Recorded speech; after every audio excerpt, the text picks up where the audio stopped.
For thousands of years, we've been under the impression the Bible was meant to be taken seriously. Finally, there's a new translation that'll change all that. This is Oh My God, What the Fuck Bible! Welcome to episode 41 of Oh My God, What the Fuck Bible with me, David Tuckman. We're here at Standing Street Shul instead of a crazy lunatic audience. In front of them, I don't know how to talk. Each month on the show, or, each 3 months or 4 months, whenever I get around to it, if I want to take a long summer break, a guest joins me and tries to read as many chapters as possible of my own personal translation of the Hebrew Bible while I make fun of it. And tonight, we're reading the 9th and 10th portions of Leviticus, known in Hebrew as Bahar Bechukotai, and in English as, well, you'll see. Today is September 22nd, 2016. So much has happened since June. Oh my God. First of all, Israel is playing Great Britain tonight in Brooklyn to qualify for the World Baseball Classic, which is the craziest sentence I've said, and I'm translating the Bible. It's like comeuppance for, I guess, like the whole Palestine thing back in the 20s. I actually had tickets to tonight's game, but I don't even know what that is. I love that it's in Brooklyn, too. Like, let's go down to Coney Island and watch the Jews beat up the Brits. That's happening tonight. What else is happening in the world? I don't feel like I live in reality anymore, I gotta say, without even just getting into it. But what's going on with the show, I wanted to kind of make an announcement, and I've been alluding to it. This is the last show of Leviticus, and I'm going to stop the show for a little bit. I know that I've taken quite a long break up until this point because many things have happened in life and in everything. But I've realized that, well, those of you who are here and are sitting in chairs, every single chair that's here is a chair that I set up myself. And when I started doing this 4 years ago, I, for some naive reason, thought that starting a live show wherein I make jokes about the Bible that will last for about 40 years will quickly catch on in New York and will create a thriving audience, and I'll be filling Carnegie Hall in no time. That hasn't happened, unfortunately. I mean, there is a great audience, and I do have an audience here every time that I do this. But I don't make money on this show. I do this out of love. And I've been doing it for a while, and I don't want to complain. I have even a note here that says, don't complain. I love every time that I put this show on, but it's a lot of work to do. And every hour that I put into putting on the live show is an hour that I don't get to put into actually writing the translation and making it as funny as possible. So part of the reason that I'm announcing that this is going to be the last live show that I do for quite some time is because I want to devote more time to actually writing a new translation of the Bible, which is the point of this. So many people have been to shows over the last 4 years, and I've met so many amazing people. I wish that I could thank every single person who's ever come to a show, because really, even if you came once and sat in the back of the audience at Magnet Theater, you've made a large impact on me, and you're the reason I keep going and have kept doing this for so long. There is a core of people who have been coming to every show for years. There is a core of people who pieces of them will show up every once in a while, and I know they're enjoying the show and listening to this. And there's some people who came once and never ever came back and probably hate me, but every one of them has made a mark, so I really, really want to thank you for that. But that having been said, I do feel like it's time to put my energy into not a live show. What does that mean? It doesn't mean the show's ending. It just means that I'm no longer going to record this in front of an audience, at least for the time being. At some point, I might do live shows again. But I'm going to record it in a studio, also known as my apartment. But it means that I don't have to schedule based on the schedule of a venue, which means that the variety of guests is going to increase. It also means that I don't need to have a guest with me in New York, which means there is a whole slew of guests that I've been holding off on because they don't live in New York that I'm finally going to be able to get on the show. So season 4, while it's not going to be live and in person, is going to be really exciting, and I can't wait to start it sometime in January, I hope. I still have to do that whole Bible translation thing. Also, I like this past week, for some reason, there's been a tick up in people paying attention online, and that's kind of the thing too. While the audience in New York has kind of stayed steady, which is what these things tend to do, the audience online has exploded. And I kind of feel like if this becomes a studio show, those people will get an improved product, which is amazing. I don't want to lose touch with the people who are here because you guys are all amazing, and thank you. And we're going to keep in touch, but this is going to move to a more focused format. reach out to me online again. It's really fun. I love hearing from people. And the people that I've met over the course of these 4 years, I've met so many of my guests just because of doing this show, and I've made new friends because of doing the show. The guest that you're going to meet tonight, let's introduce him. He is somebody who I've met because of this show. He's somebody who came to a show once because he heard about it, I guess, and thought it'd be interesting. And we have become friends over the course of it. Kinda. And he's kind of an awesome guy. I know. I'm just this I'm a millennial, so I have to I'm having second thoughts. couch everything. He's become like a pretty close friend who God damn it. I went to your wedding. He has become a friend. He came to my wedding. Are you guys ready for your last live guest? He is a really just entertaining, amazing guy. I'm really glad to have him on it. He is a guy who recently went to Burning Man and wants to tell you all about it. I so don't. You've heard him on a lot of atheist podcasts, or many atheist podcasts, and fair number. He's one of my favorite people to actually have a coherent intellectual argument with it on the internet, which seems like an oxymoron. And please give it up for BJ Kramer. Thank you, everybody. Thank you.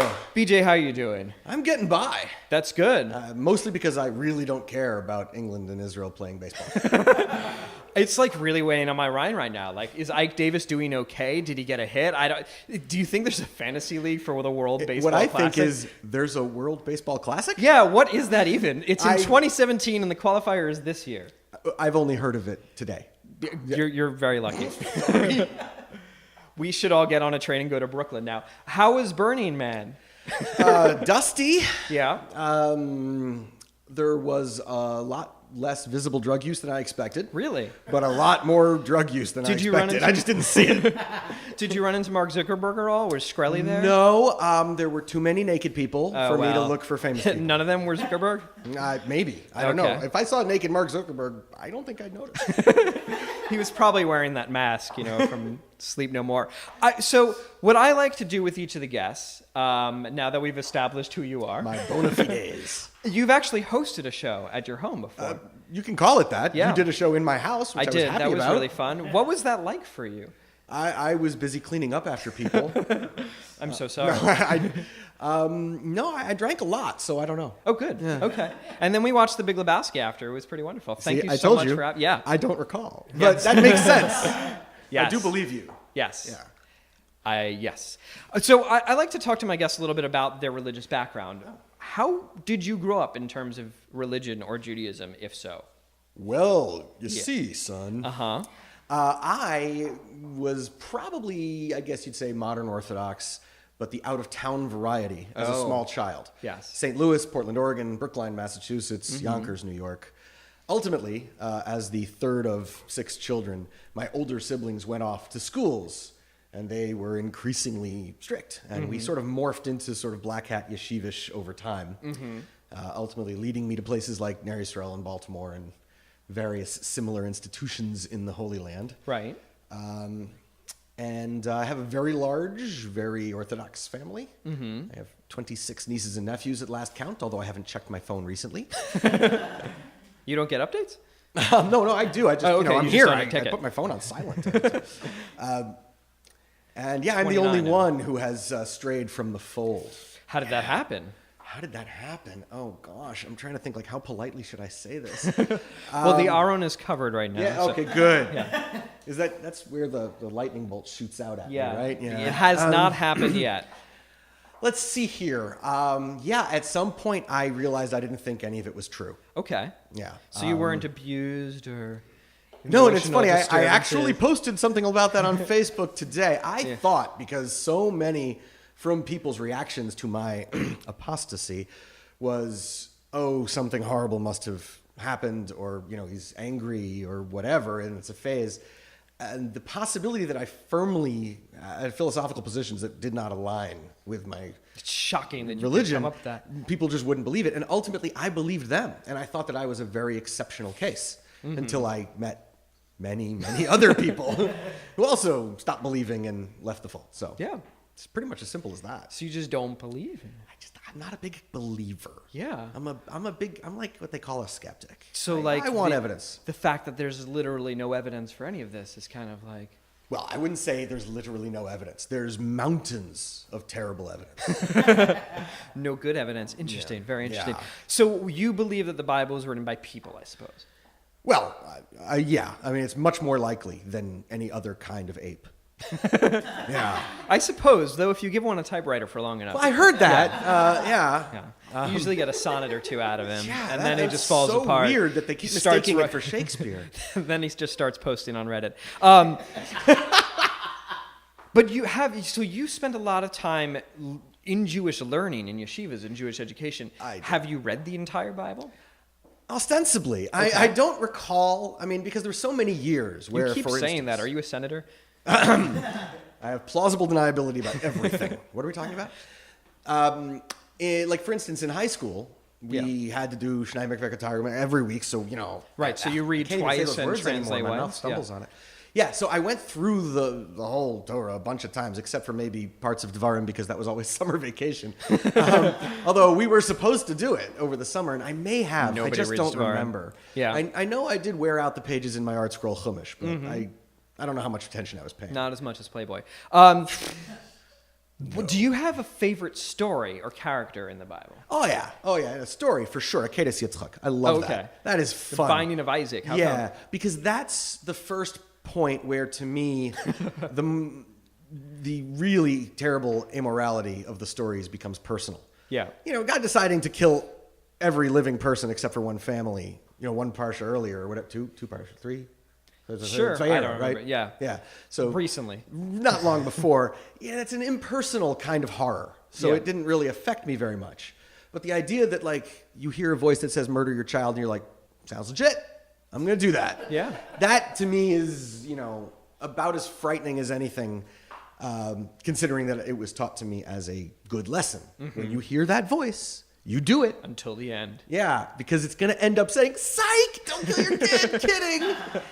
Don't worry about it. That really bummed me out, and it messed me up a lot. But not why I left the fold. I had managed to tuck away some rationalization for that story. I no longer recall what it was. It was a test. Yeah, like the Kobayashi Maru. Yeah. But, you'd think Abraham could cheat like Kirk, but no.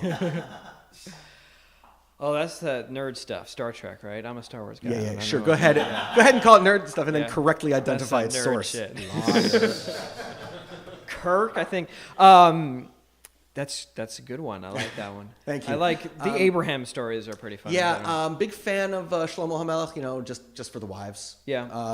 Not much else. Hundreds. One for every day of the year. Yeah, and then, there's no chance he remembered the one from last year, so... But imagine how often they had birthdays. Like, they had to match up, and that must have just been exhausting. Oh, jeez. You're right. Forget it. But he had all that money, so he was fine. I wanted to bring up a somewhat controversial topic that's been in the news recently with you, and I know that you might have strong feelings about. Last Thursday's crossword puzzles with those puns. Oh my God, what was that? Oh my God, you really had me going that you were going to talk about something. For those who don't do the crossword puzzle every day, I highly recommend you do. It's a lot of fun. Except for last Thursday. Yes. Don't do last Thursday's puzzle. It was will make written you by a hate demon. life. Yes, we bonded over our Yes. mutual disdain for that particular puzzle. Just to describe it, the first word of each clue was an anagram. So in order to solve it, you first had to decode the anagram in each clue, and you could have been wrong, and you had no idea. But wait, you're not told they're anagrams. No. You just have to figure that you out gotta eventually. guess. After Yeah. 2 hours of... What the hell are they asking? That's not even a coherent sentence. Oh my God. Twitter was furious. One of the few things I still talk to my mother about Yes. is the New York Times crossword. It's a bonding experience. And she typically stops at Wednesdays because she finds Thursdays too difficult. But this time I felt it necessary to warn her, just in case she wanted to be bold and attempt a Thursday. My father finishes them in like 5 minutes flat, no matter what day of the week it is. Have I told you and he recently? was like, I hate your father. Oh yeah, no. Okay. A lot of people do. It's infuriating intelligence. This week it was like 10 minutes. I'm like, oh my God, ruined him. Do you believe in God? No. Okay. No, I don't believe in any gods. Sure. Right. Not even a Shera. A what? I don't know. Not even any Egyptian ones. God came to mind. Not even Zeus. Not even Thor. I'm tempted. The god of lightning and strikeouts. No. I'm a big fan of Einstein's God, although I really don't like the use of the word. What's Einstein's god? Physics, basically. Okay, that's but a he good one. actually did call the sort of orderly structure of the universe God in a lot of writings. And I appreciate what he's doing poetically, but I found that he just convinced many, many people to go on the internet and go, Einstein believed in God. Right. I kind of like the idea of taking the word back. We're taking it back. Fight the power, baby. Are you guys ready to read the Bible? Yeah. Let's see. BJ, do you remember this one? This is Torah, a loose translation. Book 3, He Called. Episode 9, On the Mountain. Chapter 64, in which God gives some questionable agricultural advice. If you're following along in the normal version, Leviticus 25:1 to 25:24. Tell the sons of Yisrael, Yehovah said to Moshe on Mount Sinai. Yehovah's God, by the way, just in case. Yeah. But Yehovah spelled with an I. That when I take them where they're going, they should give the land a fucking Shabbos. Yes, so it's been a little while. Just to remind everybody, this is the Big Lebowski version of the Bible, where every Shabbos is a fucking Shabbos, because we are Shomer fucking Shabbos. For 6 years, they can grow things in their fields and trim their vineyards and collect all the stuff they make. But the 7th year is a Shabbity fucking Shabbos for the land. You never thought you'd say that when you were in Ner Yisrael, did you? No, I don't think it came up.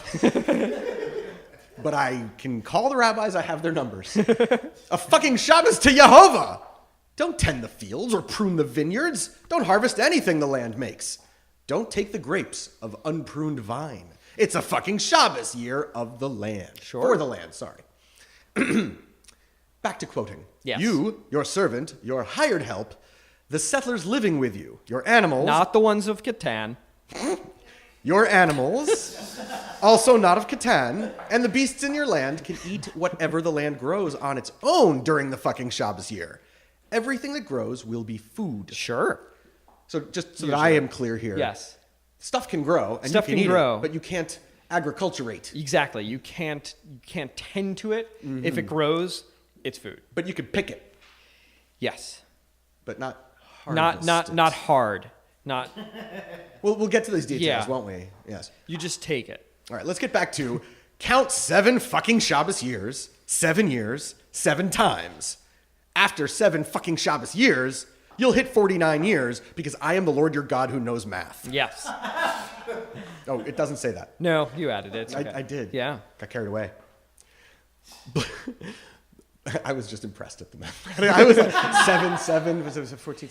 God knows his times tables. He does, but we'll get to what He's he's showing off later. Blow the blast of the shofar on the 10th day of the 7th month during the atoning. That really does sound cryptic. Yes. Bring the shofar everywhere in the land. That's a lot of places. Not at once. Even the bathrooms. Somebody's just there. Bring it in and blow it. Yes, you definitely want to. You'll make the 50th year holy and proclaim liberty throughout the land for all its inhabitants. Inhabitants? Inhabitants. Inhabitants. It is a jubilee for you, like that show in Vegas. All men will return to their property and to their families. Interesting. So, you can explain this at some point, right? They kind of get it. They explain it in that they go into infuriatingly technical details. Yeah. Let's get there. Yeah. The 50th year will be your jubilee. Don't plant or harvest anything that grows on its own or collect any grapes. Eat what grows because it's a holy jubilee to you from the field. Men return to their property in the jubilee year. If you sell to or buy from your neighbor, don't screw him over. I'm talking to you, Donald Trump. Gotta clear my throat after that. Set the price based on the number of years since the Jubilee and the number of years of planting left. Right. You're amortizing. Exactly. Raise and lower the price based on this calculation. And as we've learned, God knows math. Don't screw your neighbor over. It bears repeating. And fear his Elohim. Huh? Because I am Yehovah, your Elohim, as I just mentioned. Pronoun problems there. Yeah, well. Okay. Bible. But back to the good stuff. Yeah. Do my laws and guard my decrees, and you'll live safely on the land. If you do, the land will give you fruit, and you can eat to satisfaction and live safely there. And if you don't, you will always be snacking. You'll never be full. Yes. Maybe you're saying, what will we eat in the 7th year if we don't plant or collect what grows? Well, guess what? I'll bless you so hard in the 6th year, you'll have enough food for 3 years. In the 8th year, you'll still be eating the old food while you plant, and it'll last you until the 9th year when the new harvest comes. But this does mean you're going to have some really old fucking food. Oh, yeah. Yeah. Yeah. I mean, I also really like hope you like penicillin, because you're going to eat a lot of it. I really like your human impression for God. I have completely lost track which voices I was using for which characters. Really just God right now. Really? Yeah, that's all who really talks for this whole book. It's so fun. I will refrain from using any ethnic accents. No land sale can last. What ethnicity do you think God is? Is he Irish? Do you think? I don't know, but I am never going to read that Ebonics Bible again. Oh, no. No land sale can last forever because all land belongs to me. Jehovah coming out strong against property rights here. The original text was all your base. All your base who belong to us, yes. Yeah. To me, you are strangers and settlers. You'll set all the land you own free. That's chapter 64. I really like the idea of setting land free. Go land, go! Be free! Be free, return to your ancestral owners. You're still here. Yes. Go. It's like that house that gets up on its legs in The Simpsons that Mr. Professor Frank, Chapter 65, in which we get into some very technical Jubilee details. Leviticus 25:25 to 25:28. Here we go. It's going to get fundamentally boring. I'm tempted to channel John Mighty Mouth Machita, the guy that did those FedEx commercials in the 80s. This is like basically the legal copy at the end of the Bible. If your brother is super poor and sells some of his property, his closest relative will come and redeem it. You? Yes. If he has no one to redeem it, and gets rich enough to redeem it, he'll calculate the value based on the Jubilee, return the extra to the man who sold it to him, and return it to his holdings. If he doesn't have enough to get it back, it'll stay with the person he sold it to until the Jubilee year, when it'll go back to him. Everybody got that? Great. God is a real estate lawyer. That's chapter 65. Chapter 66, in which we probably need definitions for all these terms. Leviticus 25:29 to 25:34. Okay, if a man sells a home in a walled city, he can redeem it for a year after selling it. If he doesn't redeem it before the year is over, the person who bought it will keep it forever and ever. It won't return in a jubilee. You know what I bet rabbis argued over forever? Like how tall a wall has to be considered a walled city, how far around the city. Oh my God, I'm already boring myself. You don't even remember this whole Masechta, do you? I know, no, of course not. Oh, they talk about it. I blocked it out, Oh, yeah. Oh, boy. I was full of shit right there. I don't remember what Masechta that was in. But houses in villages that don't have surrounding walls are thought of as fields of the ground. They get redeemed and get returned in the Jubilee. So, folks, pro tip, get a house inside a wall. The Levi's houses in their cities can be redeemed forever. Some little bias there. If someone redeems from the Levi's, the house he bought returns in the Jubilee. God really loves jeans. He really does. And I'm a Kohen, so I know about this bias. This is because the houses of the Levi's are their property within the sons of Yisrael. The fields around their cities can't be sold because that is their property forever. That's known in the legal field as the Levi exception. When you take your boards, that'll come up. That's chapter 66, chapter 67, in which we jump back to rules about poor family members, even though we moved on from that topic. Leviticus 25:35 to 25:38. If your brother becomes poor and you have to take care of him, strengthen him. He'll live with you like a stranger and a settler. Don't take interest from him or increase his debt. Fear your Elohim. And we're going to assume that's not a non sequitur. No. Your brother... He's been saying it all along. I know, right? It's like, yes, how do you fear your Elohim? I am Jehovah. You give money to your stupid crackhead brother who won't leave you alone. Treat him like a stranger. That's right. Your brother but also a settler. Oh shit, this is the worst. Your brother will live with you. Oh boy. Do you know my brother? Yeah. Oh my God. Sorry, Hananya. I'm just making fun. You're wonderful. You cannot live with me. Don't give him money with interest or give him food with increases. You just said that. Wait, give him food with increases? Like lend him food and demand that he give you extra food back, I guess. Because that food with increases sounds pretty good. It sure does. Yeah. Don't ask him to supersize the food on the return. Right. Okay. I am Yehovah, your Elohim, who took you out of Mitzrayim to give you the land of Canaan and be an Elohim to you. And that includes your loser family. Who you That's must chapter fear. 67. 68, in which, by the way, slavery is okay. Leviticus 25:39 to 25:46. Yes, he's being very politically correct. In no way does the chapter say, by the way. It's, here we go, main part of the Bible, slavery is awesome. That's really the title. Yeah, Okay, sorry. just being low-key. Clearly, I fail at that. If your brother becomes poor and... this is the right chapter, right? We didn't just say this? No, this is just another thing that might happen with your idiot brother. Oh, right. So when he finally gets off the crack... Yeah, exactly. And he's he wants like, to... I'm getting my life back together. I'm going to see. sell myself as a slave to my brother. Right. That makes sense. That's Yeah. good. That's what I want to happen to my As brother. is done. Yeah. If your brother becomes poor and sells himself to you, don't give him slave work. Also known as Charlie work, if you watch It's Always Sunny. Wow. Treat him like a paid worker or a stranger. You know, Yeah. this all sounds like Yeah. prostitution to me. Yeah. He'll work with you until the Jubilee year. Then he and his sons will leave you and return to his family and ancestral property. Okay. Aren't you his family? Whatever. I think that it's brother. Like, Brother this is a old broad slang. word, Was yeah. this written in the 70s in the Yeah. Bronx? If your It might brother have becomes been. poor. Yeah. However, you can buy slaves and lady slaves from tribes around you. I think you skipped. There's Did another. I? Yeah, don't sell them like slaves. Oh, crap. I totally did. This is a very important You sentence. really, really don't want to skip this sentence. Yeah, it really, everything builds. Let me from the- do this again. Chapter 1, Genesis.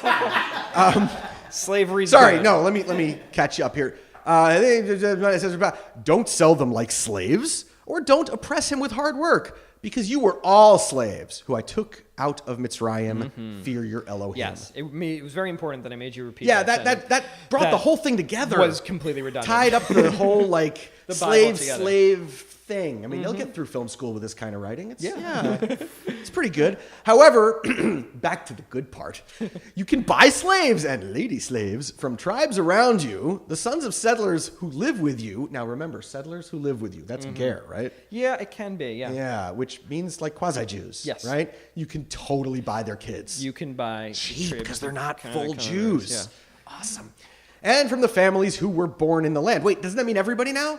Those are the tribes that were from there already. The Girgashi or whatever Exactly. they are, right? Yeah, okay. Yuvushi and Brazy and blah, blah, blah. Oh, show off.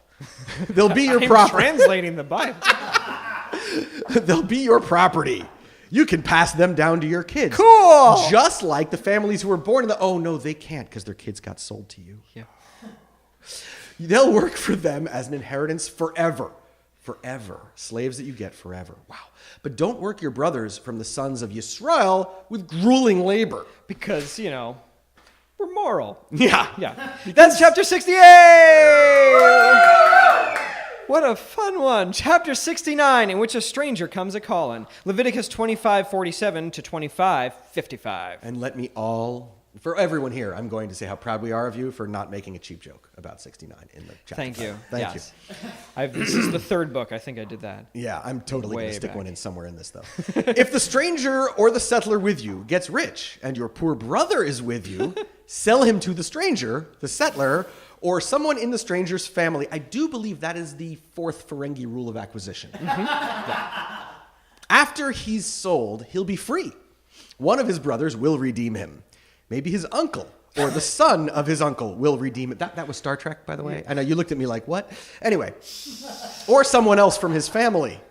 Or he'll get rich again and redeem himself, which really sounds like Trump economics here. Very iffy. Yeah, I don't like, know. oh, no, Maybe we're going to go bankrupt, but then we may get rich again.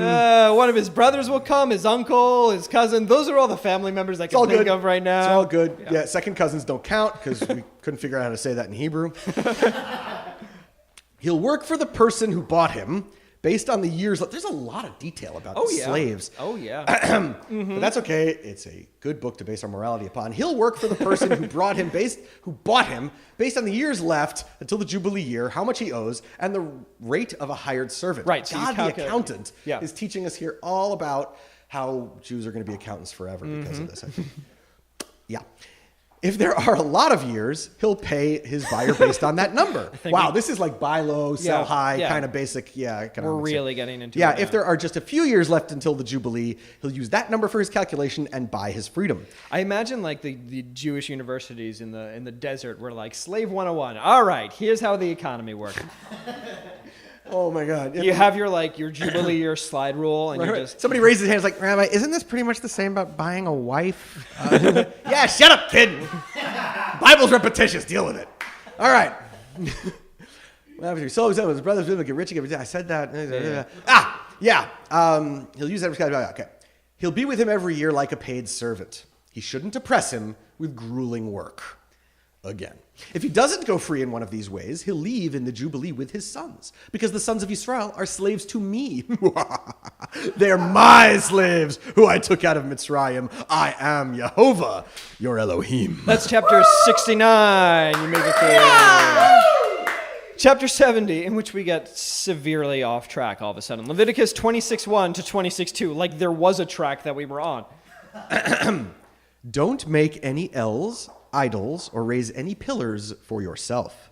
Don't put any carved stone in your land to bow down to. I am Jehovah, your Elohim. Watch over my fucking Shabbases and fear my temple. I am Jehovah. Chapter 70. That's the whole of section 9. We're doing a double this time. Because we're finishing up this book. This is, I guess, episode 10. In my laws. Chapter 71, in which God gets kind of scary. Leviticus 26:3 to 26:46. Sit tight, kids. This is intense. If you walk in my laws, guard my commandments, and do them, I'll give you rain at the right time, make the land produce food, and make the trees make fruit. Your threshing will outlast the old stuff, and the old food will last until planting time. You'll eat your bread until you're satisfied, and you'll live securely in the lands. I'll give you peace in the land. When you go to sleep, you won't be afraid. I'll send bad animals out of the land. Only good doggies allowed. Yeah. All bad doggies have to get out. All bad doggies go away from heaven. Swords will stay away from you. I'll chase away your enemies. They'll fall by the sword in front of you. 5 of you will chase away 500. 100 will chase away 10,000. Your enemies will fall by the sword before you. I'm on your side. I'll make you fruitful. I'll make you many. You'll establish my covenant with you. You'll eat old stored grain and have to take it out to make room for the new grain. There were a lot of grain-related prophecies back then, yeah. You'll always be able to afford a smartphone upgrade as soon as the old one gets slow. Yeah, that's a God I can deal with. Yeah. I'll have my sanctuary within you. I'll be within you. My soul won't hate you, Nice. which is setting the bar pretty low. Yeah. I'll walk within you and be your Elohim, and you'll be a nation to me. I am Jehovah, your Elohim, who took you out of Mitzrayim, where you'd been slaves, and broke the bars holding you down so you could walk upright. And at this point, if you all think you know what's coming, yeah, you're right. If you don't listen to me and don't do all my commandments, if you throw away my rules and your souls hate my decrees, sullying my covenant, well, this is what I'll do to you. I'll terrorize you, destroy your eyes and drain your soul. Planting will be pointless because your enemies will eat what grows. No! I'll put my face to you. Not your and face. My breath is terrible. And you'll run away from your enemies. Your haters will defeat you. Fuck the haters! You'll run away even though no one's chasing you. And if that doesn't scare you, This is like an epic rap put down. I will punish you 7 times for your sins. Best diss track ever. I'll smash your glorious strength, make your skies like iron, and your earth like brass. Your strength will be wasted. I won't let your land produce, and trees won't make fruit. And I know how much you love fruit. If you walk against me and don't listen to me, I'll smite you 7 times for every sin. And apparently say that 7 times, too. Shh, we're gonna get there. This is my moment. I'm sorry. I'll send the wild animals of the field after you to take your children, destroy your animals, decimate you, and leave your roads desolate. No, not the infrastructure! Now the Republicans are pissed. If you don't get correct to me, if you walk against me, then I'll walk against you, buddy boy, and strike you 7 times for your sins. You didn't write buddy boy yet. No. You really should. I should add it. Yeah. You're giving me a lot I'll bring of the material. sword. I'll bring the sword and the vengeance of my covenant to you. I'll gather you in your cities, send plagues, and deliver you to the hands of your enemies. I'll break your bread. And not in the good way. Bad way to break bread. Yeah. Terrible bread breaking. 10 women will bake bread in one oven. Is that they have to share? Is it not enough ovens? Just wait. Okay, I'm sorry. Just you Distribute it by weight, and you'll eat it. But you'll never feel full. There you go. I'm so good at this. You ate the right caloric intake, but it still didn't work. Yeah. Thus God invented Chinese food. If you don't listen to me and you walk against me, I'll walk against you in furious anger and punish you 7 times for your for what? For your times. Really? Yeah, I think so, yeah. Punish you 7 times for your times? Maybe it's for your sins. Maybe. We're going to chalk that up to God typoing this. You'll eat your children. Whoa, we just got heavy. Whoa, I mean, you're going to be hungry because that bread's not going to do the job. And then I'm going to punish you and make you eat your own children. Man, this bread isn't working. Yeah. I think if you're really, really hungry, there's things between unsatisfying bread and your own children. I don't know, like somewhere in the middle, there's animals? chickens? Yeah. Cheesecake? I don't know. Other Chinese food? If you don't listen to me and you walk against me, I'll walk against you in furious anger and punish you 7 times for your sins. I just wanted to reread that to make sure. You'll eat your children is what comes next. I'll demolish your cult stages, pot, kettle, black, destroy your sun pillars, and toss your corpses on your idols. My soul will hate you. This is an epic breakup text. Oh, boy. How do you say Dear John in Old Hebrew? Your cities will be laid to waste. I'll destroy your sanctuaries. I will not smell your good smells. Serves you right, bastards. Ungrateful little. The land will become desolate, and the enemies living there will be appalled at your smells. I'll disperse you to the world and send the sword after you. The land will be desolate and the cities destroyed. Then the land will get its fucking Shabbases. When it lies desolate and you're in enemies' lands, the land will definitely get rest and get its fucking Shabbases. I mean, unless the invaders plant food. That would never happen. All the days it's empty, it'll rest like you didn't let it rest on its fucking Shabbases when you lived there.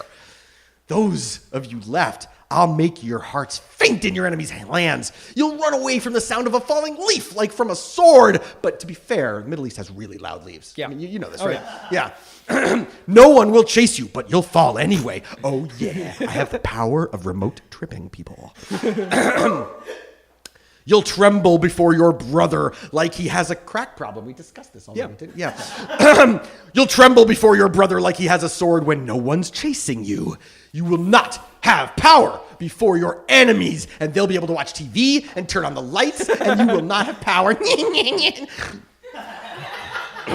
Sorry.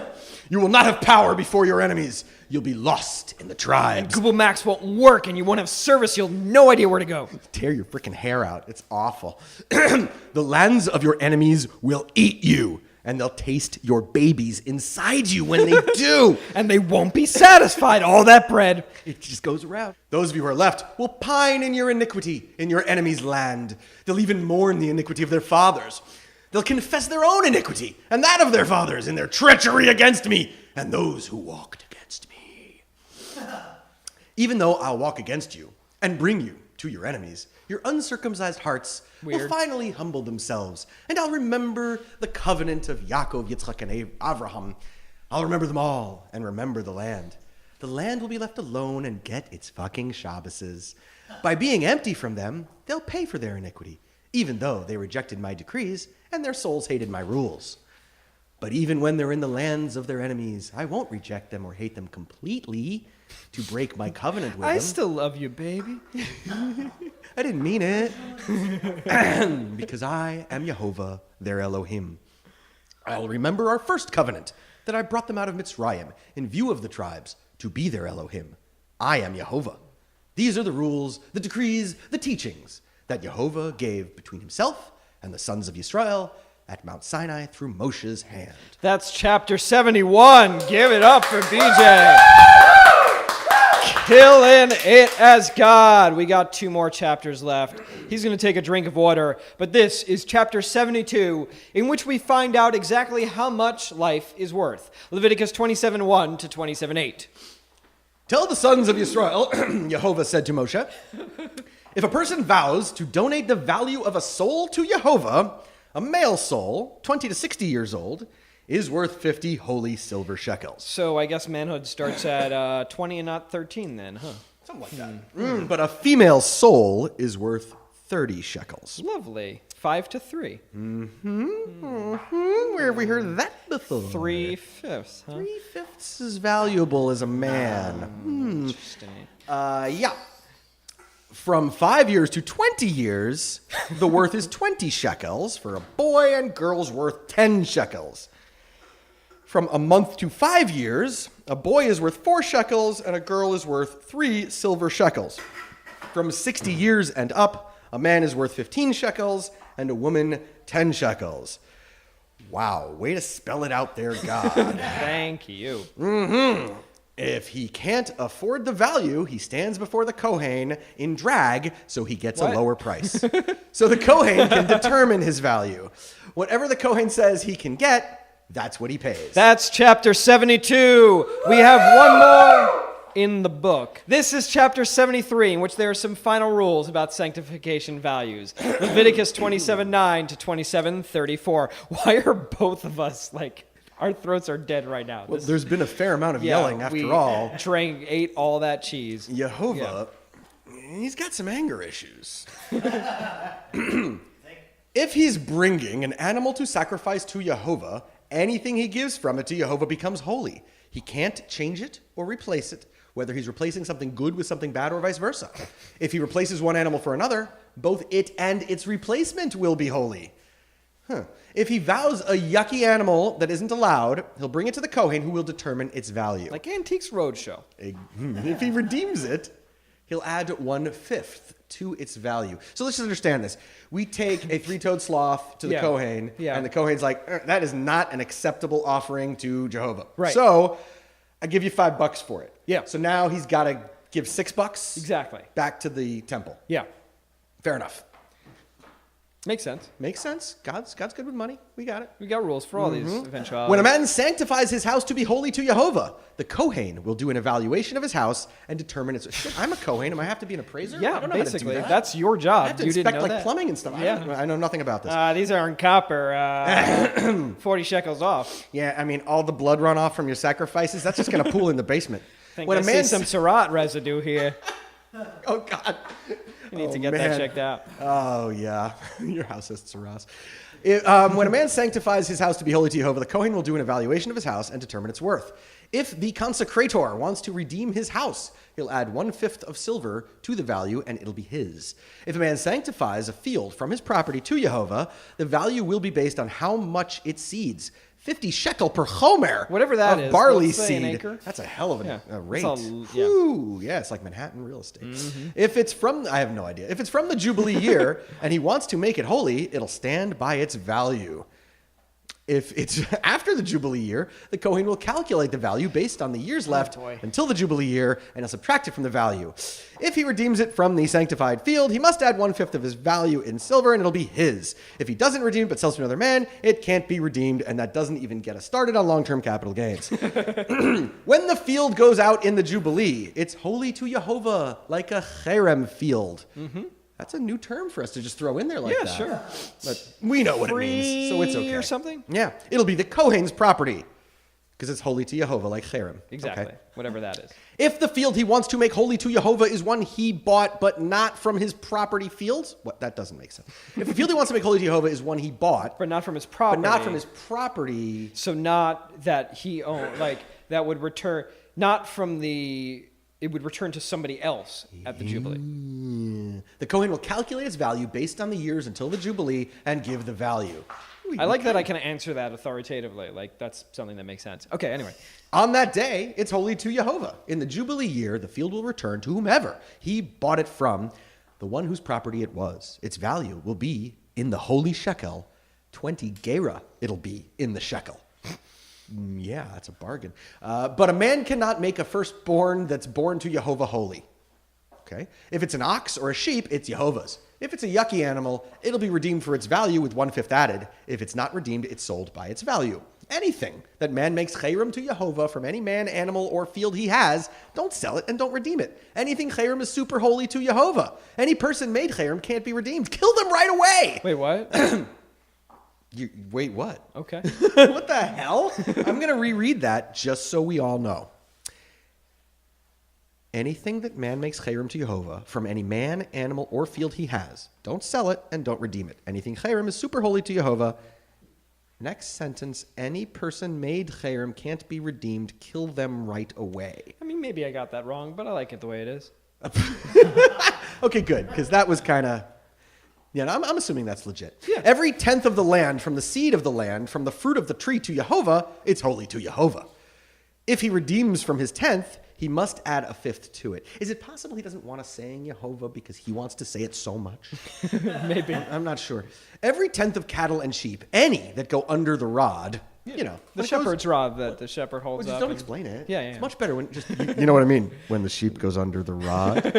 Yeah, you know what I mean. The 10th is holy to Jehovah. Don't choose between good and bad, and don't replace. If you replace it, and its replacement will be holy and can't be redeemed. Hey, you. Yeah, I'm talking to you, lady sheep. Want to go under the rod? These are the commandments that Jehovah commanded Moshe to the sons of Yisrael in Mount Sinai. That's it. That's chapter 73. Not a strong ending. That's portion 10. That's book 3. Everybody. Chazak, chazak, v'nit chazek. Here we go. Thank you, BJ. Oh my God. I can't believe I've done this for 4 years and translated 3 books. What did I do? That's it. Oh my God. We're going to take a whole long break, but now is the time of the show where we have our Devar Torah. Devar Torah literally means Torah word, if you want to get very technical. So we're going to try to sum up everything that we've just talked about into a single word. BJ, what's your Torah word or Devar Torah? Well, Devar Torah. Yes. I don't know if you heard this one. You know, the Lord said to Moses, "Go forth," but Moses came 5th, and God lost $20 at the track and got really pissed. That's about as good as I can come up with. Well, can you try to sum up everything that we've just discussed into a single word? Single word. Wow. I think I just have to make the observation that there really is a reason that there are so many Jewish lawyers and accountants. Yeah. I like to think that, the ancient Jews were the race that lawyers and accountants are descended from. Yeah, I bet, you could find accountants that are clearly not Jewish. Mm-hmm. There's Jewish blood in there. You got to figure, right? You got to figure, like, I'm Indian. It doesn't matter. There's a Jew in there somewhere. So maybe your Torah word would be accountants. Accountancy. Accountants is a good one. Yeah, no, it's just interesting how, like, the technical details and numerical details that this holy book goes into to great nauseating specificity. It's very interesting. My Torah word was Jubilee, just because that's such a crazy concept. It is. I was really saddened to find out when I was recently in Las Vegas that Jubilee closed down. It was the longest running, it returned to its original topless owner. showgirl thing. Yeah. Oh well. Oh, so no Jubilee for me. It's just so I find it. I feel like you can use it both ways. If you believe in property rights, you can use this, and if you don't believe in property rights, you can use this. You can say that property exists because it's established by God in the Bible, or you can say that property doesn't exist because it all belongs to God and we don't own anything, actually. And that is actually a pretty cogent way of summarizing how everything in the Bible works that way. Yes, exactly. Although I did have one technical question that I do not remember from my youth. Sure. So you got every 7 years, and then you got the 50th. So there will be 2 years in a row. 49th. Sorry, Yes. 49th and 50th. But then the 50th year is after the 49th. So both year 49 and year 50. Yes. You don't. Oh, the Jubilee is the 50th year. Yeah. Yeah. So then there's 2 years in a row where you don't work the land, which would make sense why God promised that your 6th year will last 3 years. 3 years, yeah. Although that didn't explicitly tie those two facts together. No, but you have to kind of read between the lines in the Bible and do math. Make sense. I Or was told there would be no math. Or it's a mistake. Or God said, maybe you'll ask, oh, so there's a 50th year that you didn't cover. Well, guess what? 3 years. I don't know. I particularly love the way that, echoing our founding fathers, God feels that one class of human is worth 3/5 another class of human, and then also proceeds to fuck up the math by ruining the ratio with all the other age groups. Yes. And also, like, our founding fathers is totally okay with slavery. Yeah, well, that's true. Yeah. Woohoo! Woo! Do you have any other final thoughts on this or on this book in particular? This is a book that's good to close. Yes. And not reopen. Glad that it's done. Yeah. Yeah. That's Leviticus. It's like, I think I made this joke a lot earlier, but Leviticus is like if the third season of The Wire was just David Simon reading the Baltimore Penal Code for 10 hours. I think I might watch that. But Leviticus does have my favorite pasuk. I just like that one. Kill the witches. Yeah. Yeah. Sounds like a Rob Zombie lyric. Yeah. Do not let a witch live. Yeah. Okay. Yeah. Well. So fun stuff. Yeah. Fun stuff. Don't read Harry Potter. I mean, I'm also glad Leviticus is done. I love that. One of the things that people said to me when I started this, and I was like, I'm going to do the whole thing. And they were like, just wait until you get to Vayikra. Well, guess what? Fuck you. I did it. It's done. Fantastic. It's over.